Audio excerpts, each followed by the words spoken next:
Bonjour à toutes et bonjour à tous. J'espère que vous allez aussi bien que moi. Moi, je vais très très bien.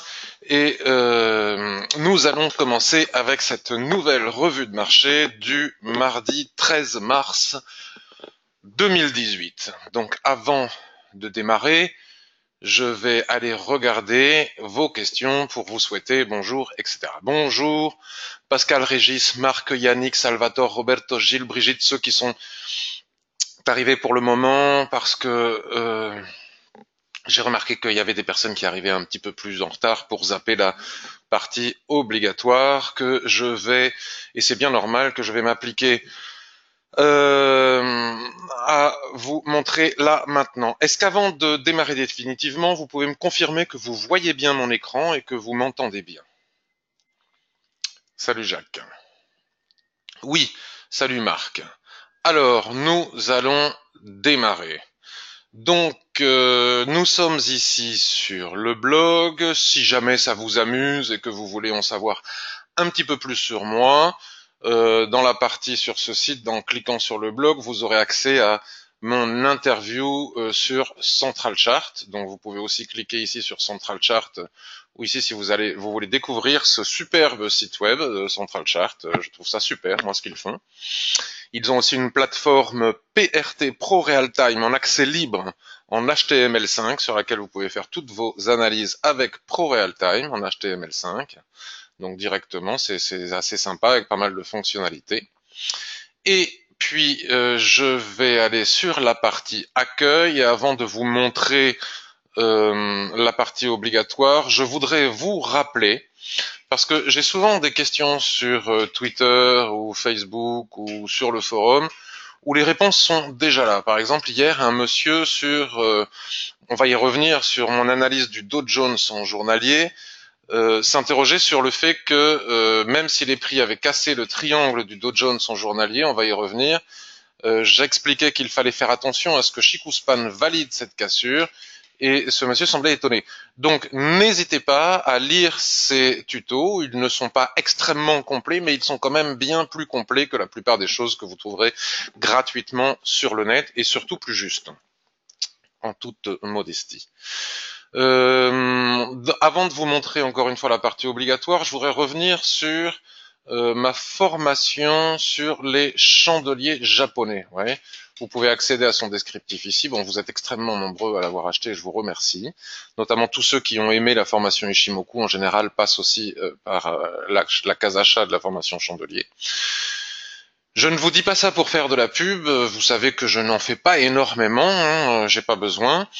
Je voudrais quand même vous dire que dans cette formation chandelier japonais, l'idée n'est pas de faire ce qui a déjà été fait par ailleurs. Steve Nisson a écrit des ouvrages merveilleux sur les chandeliers japonais. Beaucoup de personnes s'interrogent sur ce que j'aurais pu apporter de plus à ce qui a déjà été écrit, et c'est une bonne interrogation.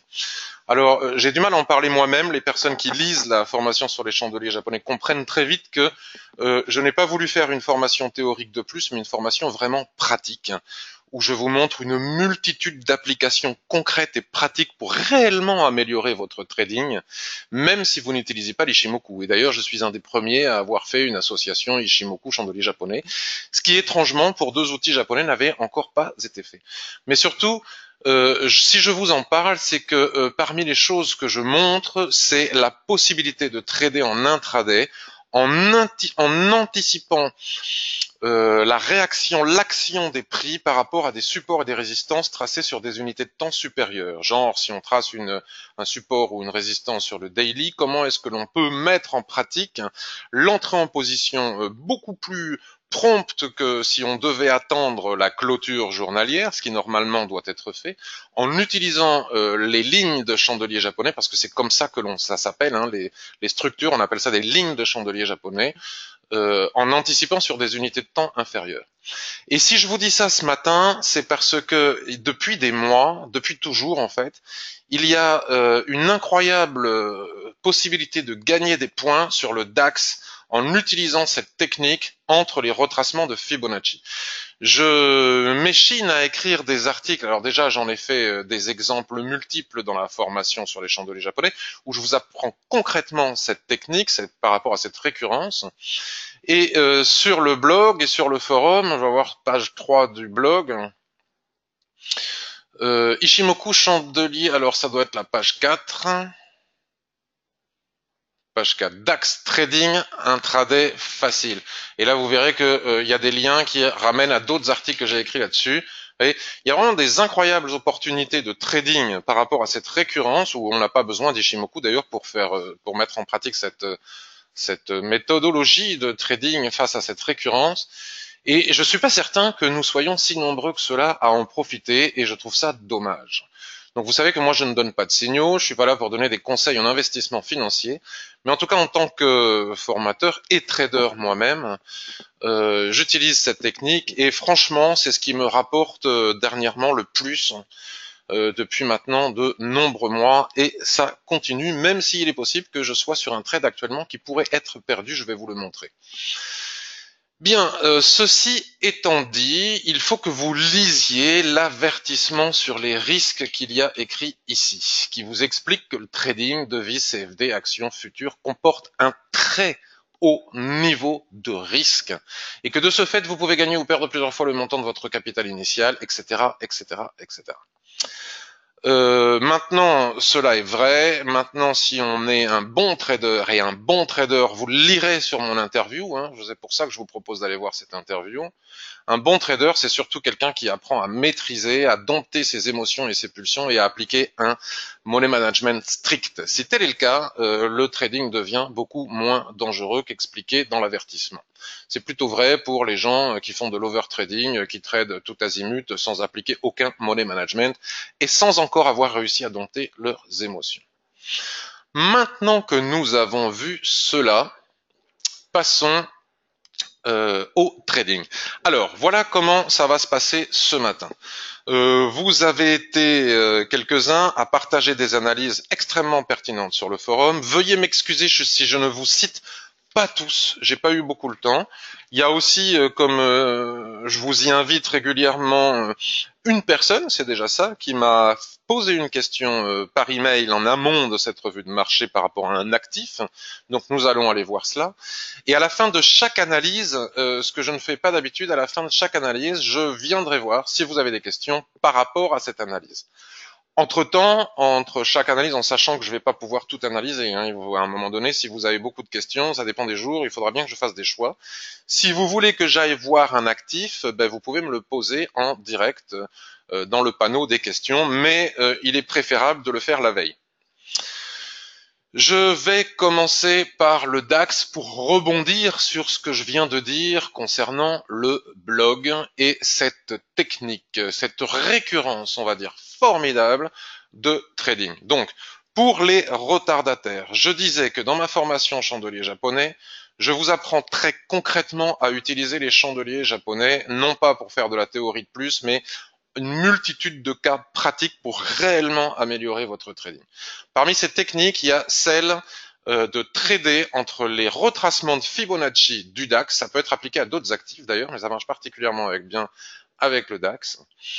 J'en ai fait des vidéos, je l'ai mis sur le forum, j'en parle ici sur le blog, il y a des liens. J'ai montré maintes et maintes fois maintenant depuis le mois de décembre comment est-ce qu'on pouvait utiliser cette technique et jusqu'à quel point elle était rentable, et pourtant je ne suis pas persuadé que vous soyez nombreux à en profiter. Voilà ce que je disais en introduction.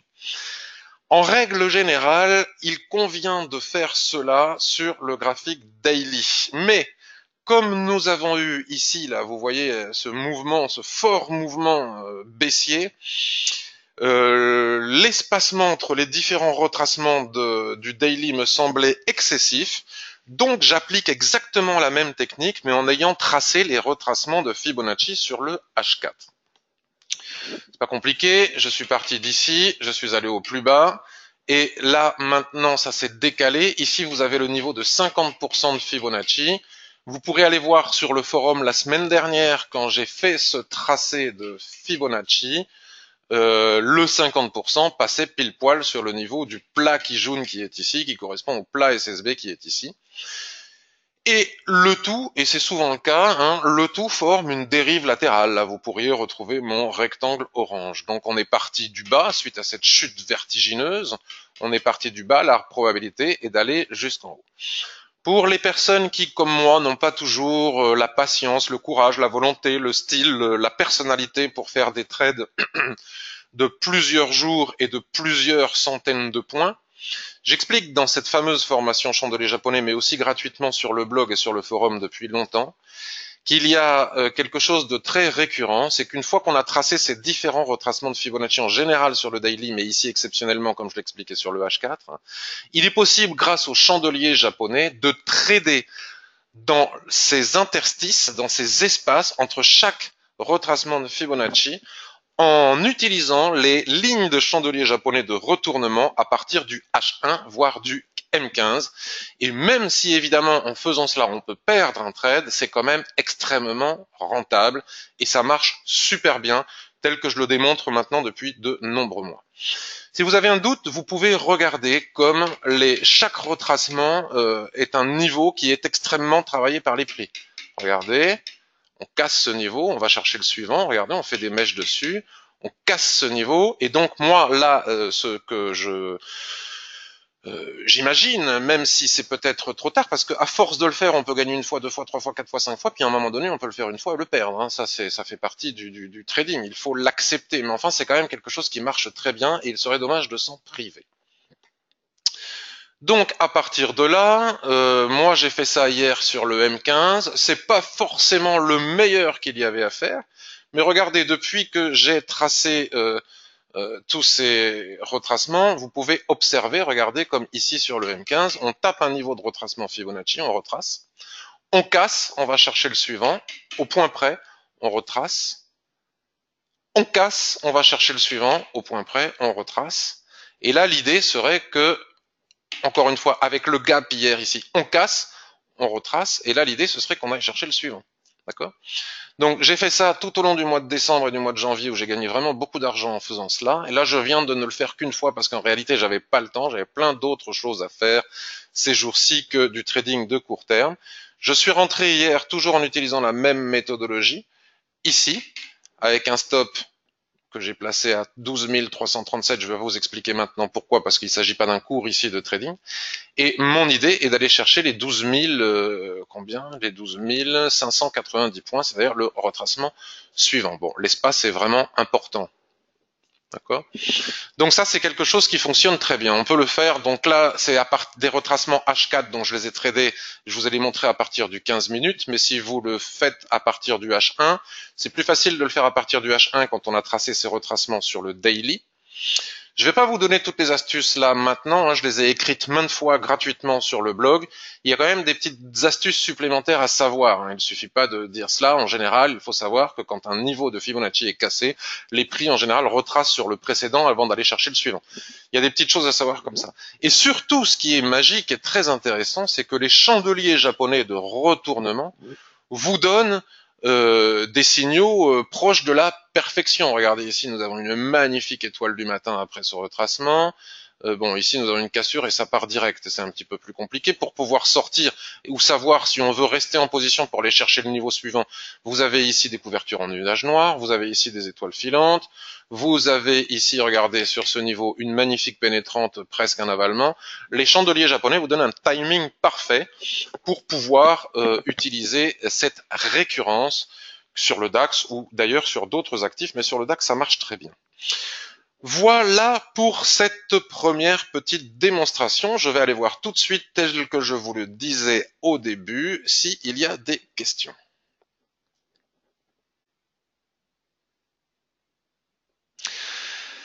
Alors, Jawad me demande comment ajouter deux timeframes daily et weekly Ishimoku avec le graphique Pro Real Time. Ma réponse c'est que je n'en ai pas la moindre idée. Comme je n'utilise pas cela et que cela me semble pas utile pour moi, hein, je ne dis pas que ça soit pas utile pour les autres parce que sinon il y a des lignes partout, je vois plus rien. Ça a absolument aucun type d'intérêt pour moi parce que ce que je vois sur le graphique weekly, je le trace sur mon graphique et ça apparaît ensuite sur mon daily, donc je ne sais pas le faire. Slimane, bonjour Patrick, j'ai assisté à plusieurs formations et je tiens à vous dire que la vôtre est la meilleure, il n'y a pas photo. J'assiste régulièrement sur YouTube, votre analyse de marché, mais hélas, je ne suis pas le faire en direct. J'ai pris congé aujourd'hui pour venir vous remercier. Bah alors ça, vraiment, Slimane, merci beaucoup. C'est vraiment très aimable à toi et d'avoir pris congé pour venir me remercier. Je suis carrément flatté. J'espère que ça ne te porte pas tort au niveau professionnel.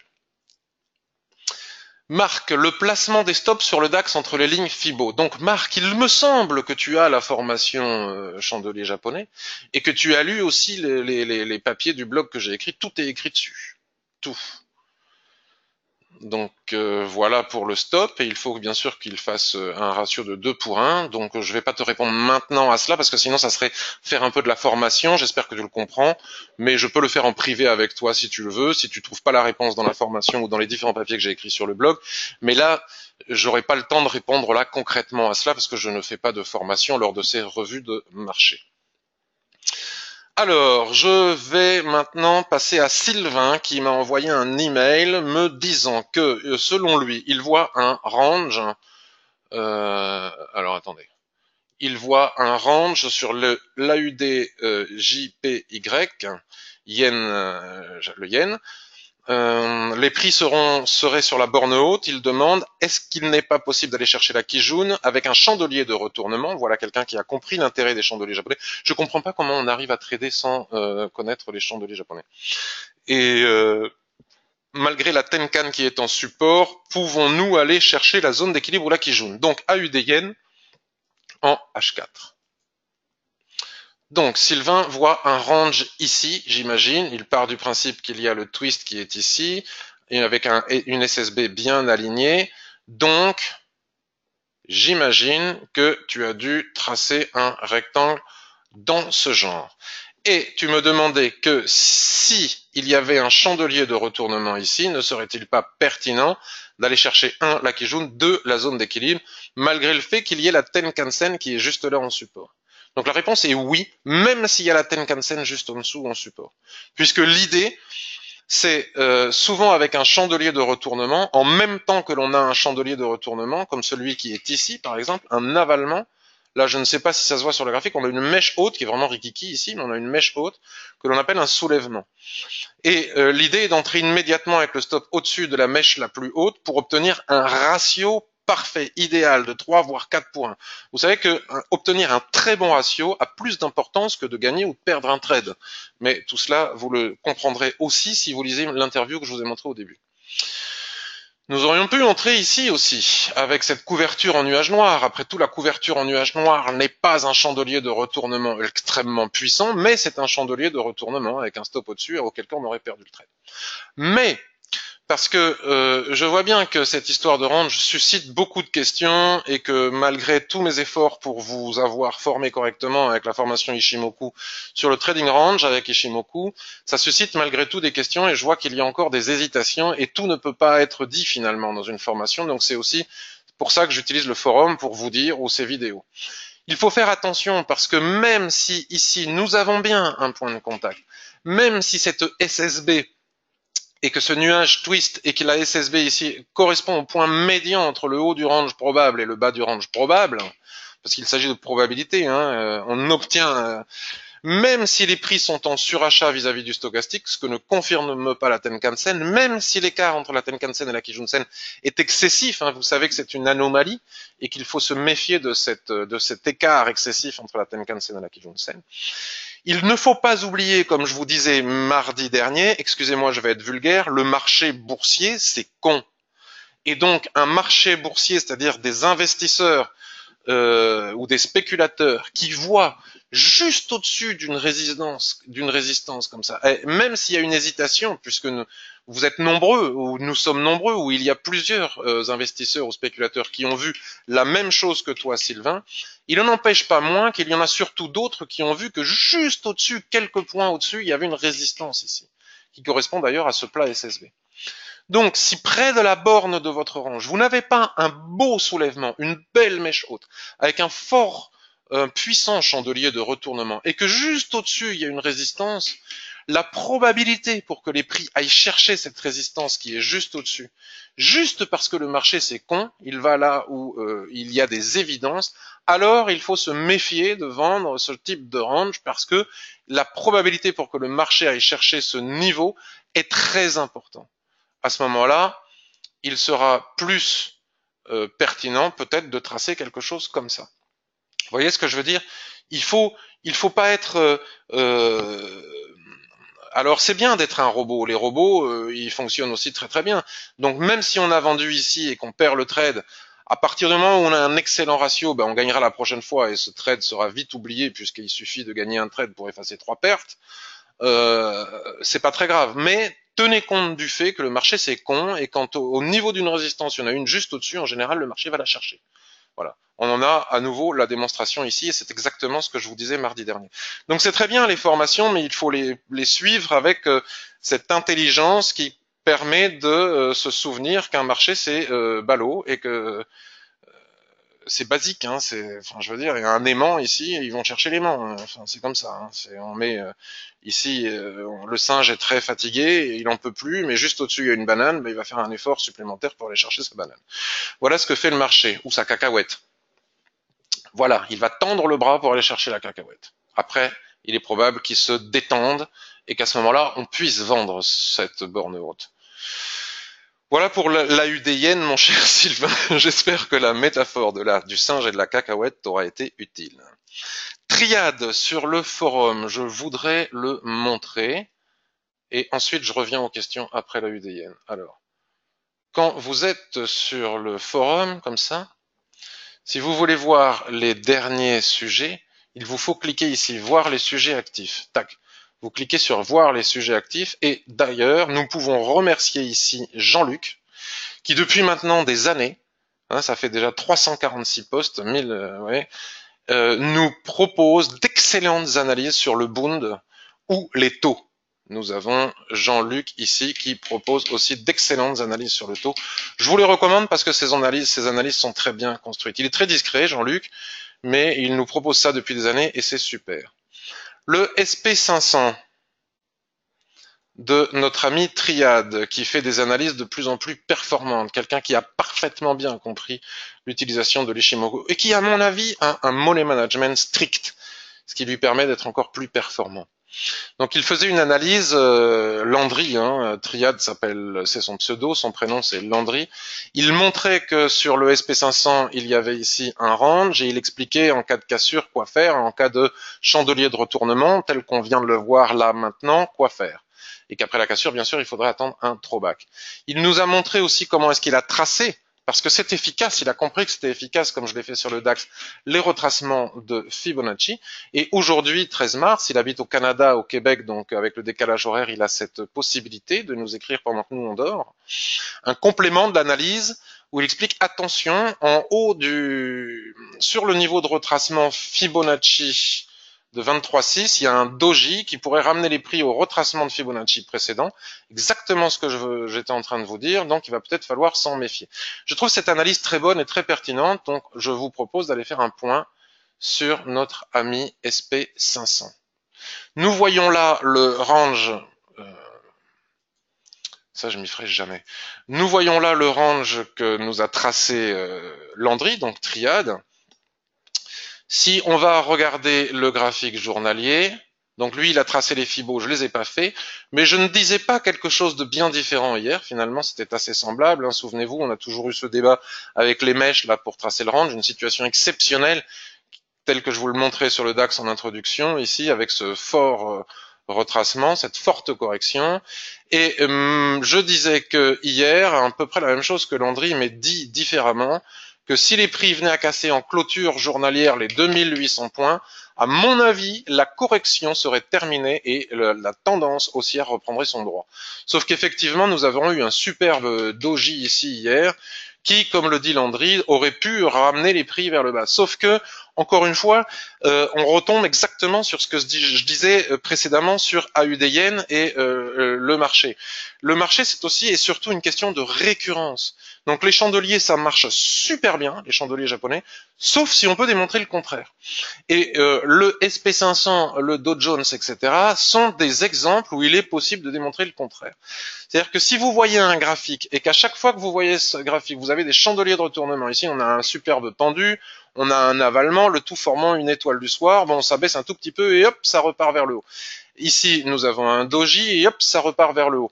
Et le SP500 fait partie de ces actifs qui, dernièrement, sur graphique journalier, rien n'y fait. C'est-à-dire que ça ne fait que monter. Cette chose monte, qu'on ait des chandeliers japonais de retournement, qu'on ait une catastrophe économique mondiale, quoi qu'il arrive, ça monte jusqu'au jour où ça finira par craquer, tel que je l'ai écrit dans la partie barre du forum. C'est la raison pour laquelle je ne vais pas radoter, mais je traite que sur CFD avec stop garantie les indices, tellement c'est tendu. Donc effectivement, Landry a raison, ce doji annonce une probabilité de chute, mais ce n'est pas une récurrence que l'on peut démontrer sur le graphique du SP500, donc nous devons nous méfier des chandeliers de retournement sur le SP500. Donc hier, les prix n'ont pas réussi à casser les 2800 points en clôture avec ce doji. S'ils y parviennent aujourd'hui, je suis d'accord avec l'analyse de Landry, donc j'irai pas plus loin. Allez lire l'analyse de Landry sur le forum, elle vous dira exactement la même chose que je pourrais vous dire. Je terminerai juste par dire que je suis ahuri, excusez-moi cette expression, de lire des analystes qui nous expliquent que la tendance de fond est baissière, et qui ensuite nous explique je sais pas quoi, oui mais c'est sur le, enfin je veux dire, je vois pas où est-ce qu'est la tendance de fond baissière, la tendance est extrêmement haussière et après plusieurs semaines de hausse consécutive stupide, nous avons eu une chute stupide, mais ceci dit, la Kijun-sen à quelques points près soutient bien la tendance, la ligne de tendance, le nuage est parfaitement haussier, les indices jusqu'à preuve du contraire, je ne dis pas que ça n'arrivera pas, mais ici et maintenant factuellement sont parfaitement haussiers. Donc Landry vous dit ensuite quoi faire si le range casse par le haut après pullback, etc., etc., enfin throwback, quel niveau il est possible d'atteindre. Je regarde si vous avez des questions et je passe à la suite.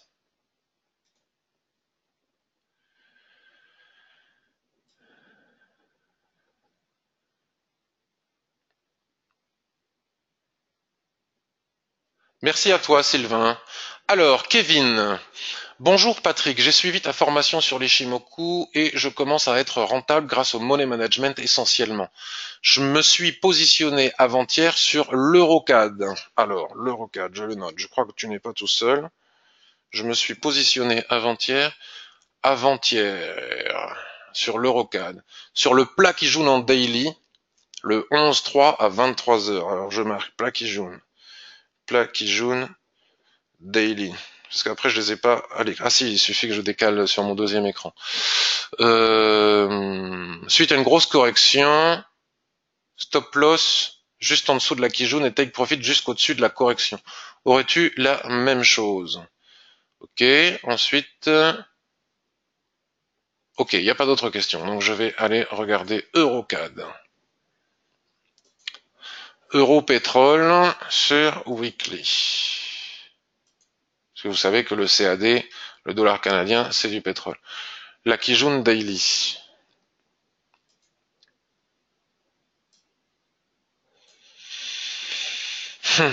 Alors là, j'imagine que tu t'es positionné à l'achat. Sauf que, alors je pense que il y a des choses que tu ne sais pas encore sur l'Ishimoku et justement ces webinaires sont là pour ça, mais je ne peux pas te former ici. Sauf qu'il y a un souci, c'est-à-dire que le suivi de tendance avec l'Ishimoku est très pertinent. Le suivi de tendance avec l'Ishimoku est très pertinent. Et comme je l'explique dans la formation Ishimoku, lorsque vous avez un nuage orienté à la hausse, vous savez que la tendance est haussière. Et lorsque les prix surfent sur les lignes de l'Ishimoku, ça confirme cette tendance. Donc ici, le 11-3, donc le 11-3 ici, donc tu as dû te placer ici. Bon déjà attention, hein, parce que tu n'avais pas encore de chandelier de retournement, ça a clôturé sur la Kijun, mais enfin je comprends, puisque d'ailleurs, comme je l'explique, lorsque la Kijun-sen commence à s'entrelacer dans une ligne de tendance, il est facile d'entrer en position pour trader dans le sens de la tendance, donc tout cela est très bien. Sauf que il faut toujours faire une analyse dynamique avec l'Ichimoku, autrement dit, aller valider ton analyse sur l'unité de temps principale, supérieure, pardon. Et ça, j'ai pas envie de tout vous dévoiler ici, là, maintenant, parce que bon, c'est aussi mon fonds de commerce, hein, de vendre des formations. Donc, si je dis tout ici gratuitement, j'en vendrai plus. Mais enfin, c'est pas le cas, donc ça ne m'inquiète pas outre mesure.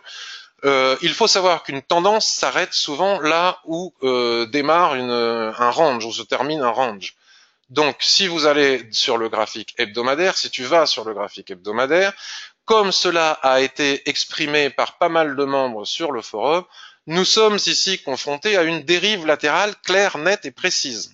D'accord? Nous voyons bien que nous sommes ici sous résistance. Ceci n'est pas une couverture en nuage noir, ceci n'est pas une étoile filante, cela n'est pas un chandelier de retournement, donc il n'était pas extrêmement pertinent que de vendre cette borne haute du range, même si on avait pu le faire.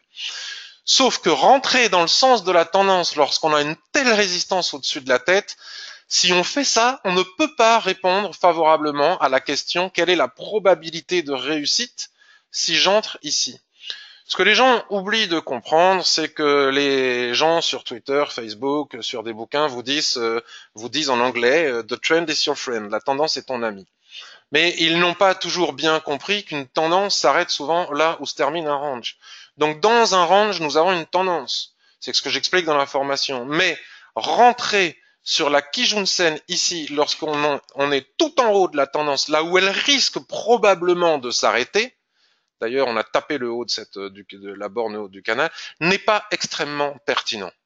Donc je ne dis pas que ça ne va pas marcher, je dis que si j'avais été à ta place, parce que c'est ainsi qu'il faut procéder en plus du money management, si j'avais été à ta place ici, je me serais posé la question, quelle est la probabilité de réussite de mon trade? Bien faible, étant donné la résistance, la forte résistance que nous avons au-dessus de la tête sur l'unité de temps supérieure, qui prime toujours sur l'information que nous délivre l'unité de temps inférieure. Voilà pour l'euro CAD. Je vois que au moment présent, il n'y a pas d'autres questions, donc je passe à la suite. Anthony, ABFX, son pseudo, nous parle aussi. Alors de quoi il nous parle, Anthony? Je vais aller voir sur le forum. Je fais un petit peu autrement que d'habitude. Alors je vais aller voir sur le forum, index du forum. Alors il y a AUD NZD aussi que je vous propose d'aller voir. AUD NZD, il y a une analyse range H4 avec un plan de trading encore une fois par triade ici. Qu'est-ce que j'ai? La tendance est haussière, ABFX ici. Range EuroCAD, donc tu peux aller voir ce que dit aussi Anthony sur l'EuroCAD pour répondre encore davantage à ta question. Dow Jones. Qu'est-ce qu'il nous dit Anthony sur le Dow Jones? Voilà, tu peux remonter ton stop, Kevin. Exactement, c'est ce que tu dis. Bonjour Patrick, effectivement c'est maintenant ce qu'on doit faire ici, mais comme tu le précises, il faut attendre que la Chikou valide le signal. De toute façon, il serait suicidaire d'entrer long maintenant, tant les prix sont en surachat, éloignés de la Tenkan et de la Kijun, d'où attendre un retracement des prix ou que la Tenkan la rattrape à fond. D'abord, ok, c'était suite à cette analyse. Donc j'y reviens, puisque nous l'avons fait mardi dernier ensemble. Vous savez, des fois, le trading, c'est une question de patience. Et là, vous en avez la démonstration. Quand on veut trader absolument pour trader sans attendre d'avoir un signal, eh bien, on ne gagne pas nos trades. Ce triangle, nous l'avons tracé ensemble mardi dernier. Et regardez comme il continue à être pertinent. Donc, moi, j'ai dit que c'est ce que vous retrouvez sur le forum. Si jamais ce triangle casse, nous avons un premier TP, un premier objectif PIM ici, un deuxième objectif ici, et puis on fera attention à l'angle droit de la Tenkan-sen qui est ici, comme vous le savez. Mais j'ai dit aussi que il ne suffit pas d'avoir un signal des prix. Vous voyez, les chartistes, si ça casse ici, ils ont un signal d'achat. Nous avons le signal d'achat, mais l'objectif, en plus et surtout au-delà de ces lignes, va être l'intersection entre la Chikou-span et cette ligne de tendance. D'accord? Tant que la Chikou-span, vous voyez ici, peut-être qu'en intraday, les gens ont acheté en intraday avec cette mèche ici. Et ils n'ont pas compris pourquoi ça n'était pas passé. Mais nous, on sait pourquoi c'est pas passé. Parce que si vous basculez, par exemple, sur l'unité de temps 4 heures, vous voyez bien la cassure du triangle ici, vous voyez? La cassure du triangle. Mais si vous alignez ici au plus haut, puisque Chikou-span est le reflet des prix 26 périodes décalées en arrière, en clôture, donc Chikou-span, elle n'a pas réussi à casser ce triangle. Il n'y a que si Shikuspaan réussit à casser ce triangle que nous pourrons envisager un achat pour aller chercher tous ces niveaux. Et donc, ABFX Anthony, son vrai prénom, nous parle aussi de surachat extrême. C'est tout à fait vrai. Donc, attention. C'est quelque chose qu'il sera possible de trader sur des unités de temps horaires, par exemple. Vous voyez, en horaire, ici, nous avons une superbe situation. Si la Shikuspaan vient à casser le triangle, regardez comme Ishimoku, c'est précis. Et on a ici une démonstration qu'il n'est pas nécessaire d'être chartiste ou autre chose. Tout est dans l'Ishimoku. Vous voyez, cette ligne-là qui est représentée ici par le triangle chartiste, nous avons le même niveau de résistance représenté par le haut du nuage, la SSA et la Kijun-sen qui est ici. Donc on n'a pas besoin d'ajouter d'autres choses que quelques lignes chartistes. Tout est dans l'Ishimoku. Si on a une cassure ici, après throwback, poum, possibilité d'aller chercher les niveaux suivants. Je suis d'accord avec ça. Donc vous avez sur le forum aussi une belle analyse AUD NZD avec un plan de trading très précis proposé par Landry Triad sur la UD NZD, paire que je ne traite pas, je déteste cette paire. Ensuite, je suis allé voir deux, trois choses sur les actions. Est-ce que vous avez des questions, des actifs que vous voudriez que j'analyse pour vous? Evelyne, même en chartisme, je n'achète pas car il faut 3 points et cassure sur le 4e, donc 5 en tout. Très bien. Evelyne, alors, il y a une question de Fauzi Genboudi, mais qui visiblement soit a quelque chose à faire, soit il part, il revient, alors peut-être qu'il a des problèmes d'internet. Il me dit, je suis à la vente sur GBP AUD, target 1,76. Oui, bon, mais comment t'es rentré, ou quoi, 1,76. 1,76, donc tu as peut-être, ça dépend quand est-ce que tu es entré. Hein. Il n'y a pas de signal de vente actuellement, ici et maintenant, précisément sur le H1. Alors il faudrait que tu... Hier, il faudrait que tu me dises à quel niveau de prix et à partir de quelle unité de temps. Alors j'ai envie de te répondre un petit peu pareil qu'à Kevin. Attention, tu traites très bien la tendance baissière, mais tu n'as peut-être pas vu que tu avais une forte résistance. Bah si, ça va, c'est ton TP, donc c'est très bien. Attention toutefois à la survente. Suite à cet avalement, ici, il n'est pas impossible que les prix reviennent chercher la Kijun-sen. Et si les prix revenaient chercher la Kijun-sen, c'est à ce moment-là que nous aurions sans doute le meilleur signal de vente. Vous voyez, je vous parlais des tendances à l'intérieur d'un range. Eh bien, que la Kijun-sen, ici, elle correspond au haut de canal. Et c'est ici, si tu as un chandelier de retournement, que tu as un superbe signal de vente pour aller chercher le bas du range. Néanmoins, attention, à partir du moment où les prix ont tapé à quelques points près cette borne basse du range, il n'est pas impossible qu'on ait entamé la remontée vers la zone d'équilibre et le haut. Moi, je ne serais pas rentré, sauf si tu es rentré à 1,7545. 1,75. Alors attends, j'ai pas compris, ça veut dire que tu es à l'achat. Alors 1,7545, on n'y est pas allé. 1,7645, tu as voulu peut-être me dire. Bien. Alors, USD Yen 1,7645. 1,7645. Ouais, c'est limite, hein, tu achètes, il n'y a pas de signal de vente à 1,7645. Il y a des signaux d'achat éventuellement, mais pas de vente. Il faut attendre ici. Je t'en prie, c'est avec plaisir, Fauzi. USD Yen, me demande Patrick. Alors, USD Yen. Je regarde ce que fait mon DAX. Bon, il stagne. USD Yen, USD Yen, USD Yen. Alors, USD Yen. Ah oui, alors mardi dernier, j'ai établi avec vous un plan de trading. Je vais pas donc recommencer. Si vous avez envie, excusez-moi, je mets un coup de genou dans le câble de mon micro et donc je perds la voix. J'espère que ça n'a pas déconnecté le son. Mardi dernier, nous avions étudié en détail l'USD Yen, donc je ne vais pas y revenir, hein, vous l'avez aussi sur le forum, où je vous expliquais que les extensions des SSB mensuels sur l'USD Yen sont d'une pertinence puissante. Je ne sais pas si ça se dit ça, une pertinence puissante. Une pertinence certaine. Nous avions tracé cette extension mensuelle de SSB ainsi que la suivante, et l'idée était la suivante. En cas de cassure, et uniquement si nous venions à casser ce niveau, et après pullback, nous aurions pu aller chercher le niveau de SSB suivante. Le plan, comme vous pouvez le constater, ne s'est pas réalisé. D'où l'importance de toujours attendre que les seuils soient franchis. Vous voyez ? Et cela vous démontre aussi, non pas pour avoir raison moi, mais pour mettre en valeur la force de l'Ishimoku. Comme je le dis souvent, les seuils de l'Ishimoku sont d'une précision chirurgicale. La démonstration est absolue. Et je disais en particulier les SSB du mensuel.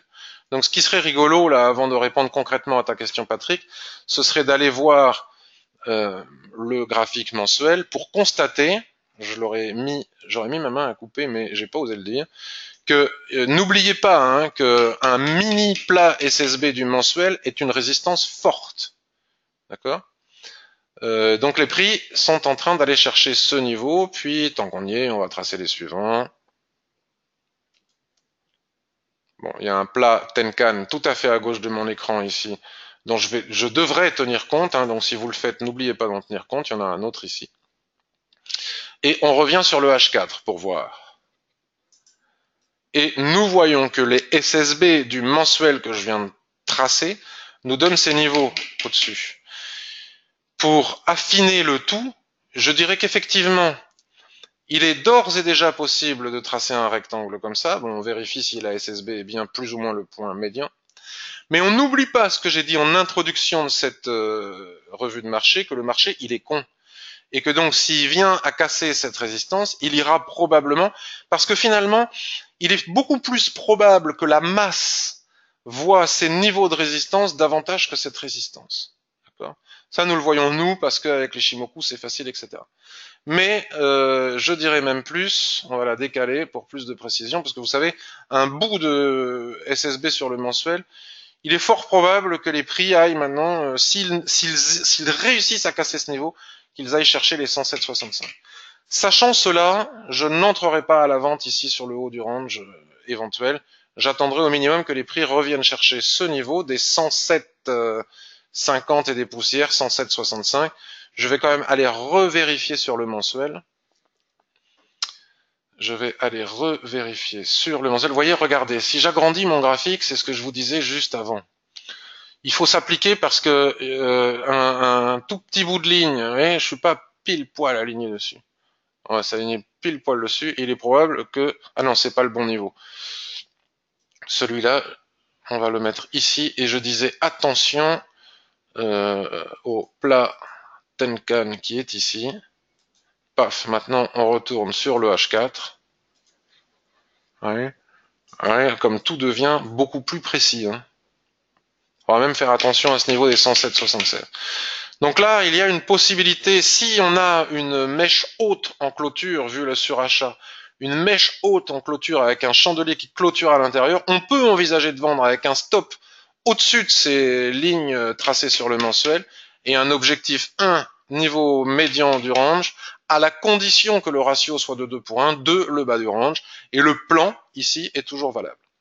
Voilà ma vision de l'USD Yen ici et maintenant. Je jette un œil sur le graphique journalier. Voilà, je me doutais que la Kijun-sen serait par là, vous voyez. Donc même si le range H4 il est là, le marché étant ce que j'en pense, il est probable qu'il aille chercher la Kijun-sen. Et ici, nous pourrions avoir un niveau de vente. Vous voyez, tout se tient. Hein. Regardez, je vais jeter un œil sur le graphique journalier et hop là, tout se tient parfaitement bien. Nous aurions ici un haut de canal, un dépassement au-dessus du haut de canal avec une clôture dessous serait parfait pour vendre et aller chercher ces niveaux-là. Selon moi, hein, je ne donne pas de signaux ni de conseils en investissement. Cela me demande si l'USD-CAD est en range daily. Alors, est-ce que l'USD-CAD est en range daily? Oui mais non. Dans le sens où, encore une fois, si vous avez parfaitement bien pris le temps d'étudier ma formation sur l'Ishimoku, mais pas que sur l'Ishimoku d'ailleurs, vous savez que après la cassure d'un range, la plupart du temps, les prix se replient. Le problème est que nous ne savons jamais s'il se replie pour réintégrer le range, faire une rotation partielle ou une rotation complète, ou s'il s'agit juste d'un throwback, dans ce cas-là, d'un repli pour repartir à la conquête. des nouveaux objectifs. Regardez encore une fois, tant qu'on y est, la précision chirurgicale de l'Ishimoku. Regardez comme cette extension de SSB du graphique daily retient les prix au point près. Et regardez encore une fois la démonstration que j'arrête pas de faire ce matin, c'est le hasard qui fait bien les choses. Regardez ici, nous pouvions tracer notre range. Nous avons bien eu une étoile filante ici qui nous aurait permis éventuellement, mais comme je le dis depuis le début, le marché voit la résistance qui est juste au-dessus, il y va, et une fois qu'il y va, il se détend. Donc une fois qu'un range est cassé, il est cassé. Donc on ne peut plus trader le range une fois qu'il est cassé. Donc moi je dirais plutôt que la probabilité, alors ça peut se faire sur la Kijun-sen, on peut réintégrer un range jusqu'à la Kijun-sen. La probabilité pour que les prix ressortent à la hausse de ce range et aillent chercher les objectifs haussiers suivants m'apparaît plus probable que le contraire, même si ici tout est discutable sur le weekly. Donc à partir du moment où tout est discutable, ben on ne traite pas quoi. Quand l'analyse est complexe, elle est complexe. Voilà. Tant que les prix ne cassent pas cette SSB euh, weekly, ainsi que la Shikuspan, à la fois la Kijun-sen, il n'y a pas d'espace pour trader. Donc s'il n'y a pas d'espace, ben on ne trade pas quoi. C'est pas plus compliqué que ça. Et si on trade, ben on s'expose à perdre. H4, je reviens sur mon H4. Et encore une fois, on voit que tout se tient. Regardez comme tous ces tracés sont respectés de façon chirurgicale. Donc ici et maintenant, moi sur les SDK, je ne ferai rien. Si j'avais vendu ici, ben j'aurais perdu le trade et puis voilà. Ça fait partie des choses qui sont possibles. Mais rien à faire ici et maintenant, à mon avis, sur l'USD4. Parce que, en fait, je sais aussi que vous venez voir ces revues de marché pour trouver des plans. Mais là, alors autant des fois j'en ai beaucoup, des plans, autant des fois j'en ai pas, quoi. Si ce n'est vous montrer le superbe trade que j'ai raté. Alors j'apprends à ne plus avoir de regrets, mais des fois je vais dire la vérité, j'en ai quand même un petit peu, même si ça ne dure pas longtemps, mais ça fait partie du trading. J'ai dit et annoncé puisque je montre tous mes trades en temps réel, mardi dernier sur l'euro USD, j'ai vendu ici, regardez ce haut de range. C'était magnifique. Là c'était vraiment superbe, avalement, doji, hésitation, là c'était vraiment, on avait un superbe signal de vente ici, et j'avais ça comme objectif. Je suis resté 2 jours en position, ça a tergiversé, blablabla, c'était chiant, 40 points. Arrive la semaine dernière, jeudi, je crois, ou mercredi, le jour de la BCE. Je décide donc de mettre mon stop à 0, puisque la BCE peut nous renvoyer dans tous les sens. La BCE fait exécuter mon stop, et immédiatement après, poum, on tape l'objectif. À combien de points? 1,24, 1,23, 100 points. En général, je regarde pas les pips parce que je m'en contrefiche, puisque ça n'a aucun sens la quantité de pips. Ce qui est important, c'est le pourcentage de gain par rapport au capital. Donc voilà les choses qui peuvent arriver en trading. J'ai fait un choix, je ne le regrette pas, parce que si on a des regrets en trading, alors là, ici et maintenant, quoi vous dire sur l'euro USD? Bah, pas grand chose, quoi. Il faudrait pouvoir trader sur des unités de temps beaucoup plus courtes. Pour les day traders comme moi, qui s'appuient sur le H4, H1, qui utilisent le M15 pour affiner avec les chandeliers japonais, il n'y a pas grand chose à faire. Pour les traders de court terme, il y a quelques possibilités. Donc dans ces moments-là, faut pas paniquer. Faut pas chercher désespérément et trader pour ressentir l'adrénaline du trading. Il faut pas trader. Et puis tôt ou tard, on finira par avoir des possibilités de trading. Donc là, les prix sont incrustés à l'intérieur de cette espèce de range. Vous voyez, ça va pas. Lundi 12 mars, depuis le 12 mars, on a une amplitude de 1,2342 à 1,2320. Qu'est-ce que vous voulez que je vous dise? À part trader le DAX entre les niveaux de Fibonacci, et encore que c'est pas hyper évident, je ne vois pas grand chose à faire pour le moment, si ce n'est attendre que ça se décante. Tôt ou tard, nous aurons des plans de trading. Gabi dit oui, ça énerve, mais oui, il faut, c'est ça, tout à fait. Mais il faut apprendre à ne plus s'énerver, sinon on n'y arrive pas. Donc voilà pour cette revue de marché. Personne n'a de questions sur le marché des actions, donc je ne vais pas aller le voir. J'espère que cette revue de marché vous a été utile. Elle était peut-être un petit peu plus pédagogique, on va dire, que d'habitude, moins recherche de plans de trading, mais plus des explications concrètes sur l'utilisation de notre ami l'Ishimoku des chandeliers japonais. C'est moi qui vous remercie. Je vous souhaite moi aussi une très très belle journée. Merci Thibaut. Tu es à rentrer à combien sur le DAX?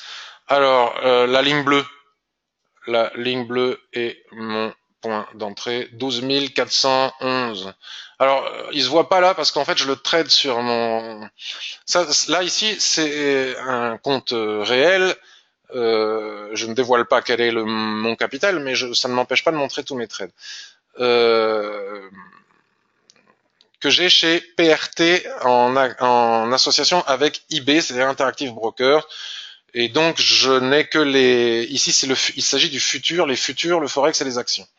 Mais je ne traite pas les indices sur mon broker PRT IB, je traite que le forex et les actions quand j'en traite, c'est-à-dire une fois tous les 10 ans, les actions à peu près. Et pour les raisons que j'ai maintes fois expliquées, le risque absolu que je ressens sur, que ce soit à l'achat, à la vente, mini crack, etc. sur les indices, je les trade chez CMC Market, chez qui j'ai ouvert un compte il y a pas si longtemps que ça, pour trader les indices avec les CFD et stop garantie. Donc je fais mes analyses, alors ça va vous paraître compliqué tout ça, parce que je n'aime pas beaucoup la plateforme de CMC, donc je fais mes analyses sur FXCM, vous voyez, FXCM, j'ai reproduit le même trade, regarde, 12 417, mais là je suis rentré après. Je fais mes analyses chez FXCM, et je suis à plus 28 points, donc je fais mes analyses sur FXCM, puisque les cotations des CFD FXM sont très proches de celles de CMC en ce qui concerne le DAX, et ensuite j'ouvre mes positions et je les ferme sur CMC. C'était un drôle de micmac. Voilà, je vous souhaite à tous une excellente journée. Non, alors Jean-Philippe, PRT, parce que c'est une question qui m'a été posée hier. PRT n'est pas un broker.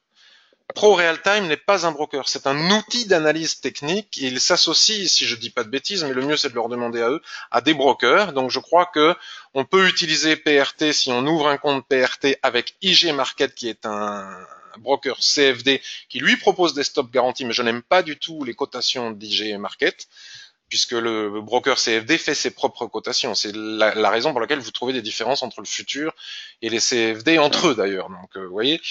Et PRT propose aussi d'ouvrir un compte chez eBay, c'est le choix que j'ai fait, interbancaire, exécution parfaite, etc. Mais il faut un capital solide pour pouvoir trader chez eux, parce que les coûts sont quand même assez importants.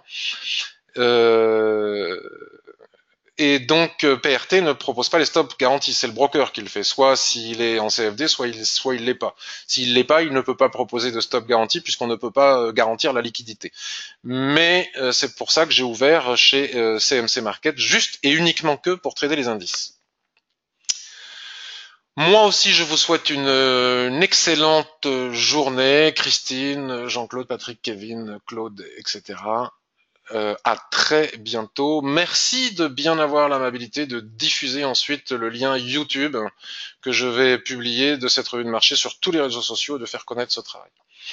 Je vous souhaite une excellente journée et je vous remercie beaucoup de votre fidélité, de votre gentillesse et des bons moments que vous me faites passer. Bye bye.